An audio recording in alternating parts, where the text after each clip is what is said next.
Happy Friday, ladies and gentlemen, and welcome back to The Real World. Today, we're going to take a look at Pulp Fiction to see if it's worth it for your movie night. It's time for a real recommendation. Spoilers ahead.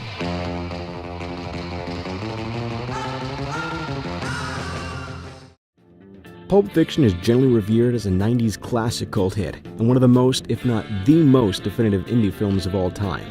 It pushed back boundaries and broke records of its time, and is still popular and frequently referenced today. Just look at Fall Out Boy. A large part of that is due to the highly stylized, if not crazy way the film was made.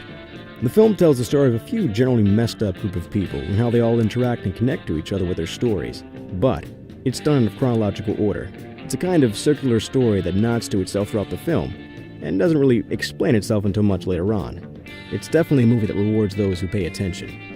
But even if you do, you'll still find yourself enjoyably confused by the plot that's often dark, weird, hilarious, or some other combination of the three. It's full of some awesome, memorable scenes that make you either fall out of your seat or just scratch your head.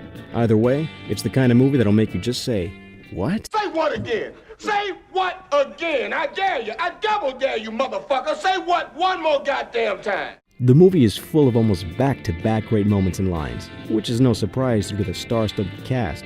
John Travolta, Samuel L. Jackson, Uma Thurman, Bruce Willis, Christopher Walken, and Vin Rames, just to name a few.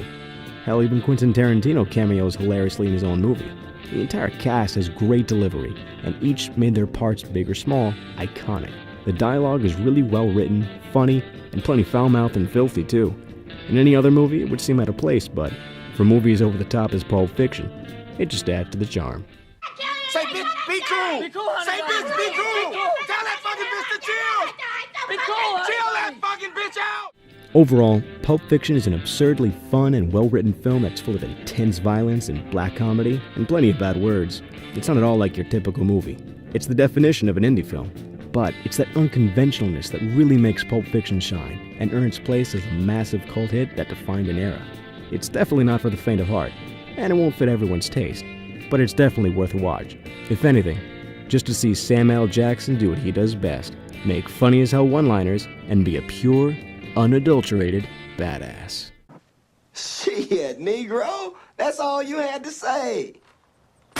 In reality, there's nothing really else like Pulp Fiction, but if you like the style of it, then you'll enjoy Quentin Tarantino's other classic hits, most of which are up on Netflix now and are definitely all worth watching, so I'd highly recommend those. But if Pulp Fiction's just too much for you, then I'd recommend The Princess Bride, for a lighter take on movie satire. It's like really diet Pulp Fiction. Well, that's it for this week's Real Recommendation. Thanks for watching. And for all those times when you can't go to theaters or don't like what's playing, but just can't decide what to watch at home, be sure to keep it on The Real World.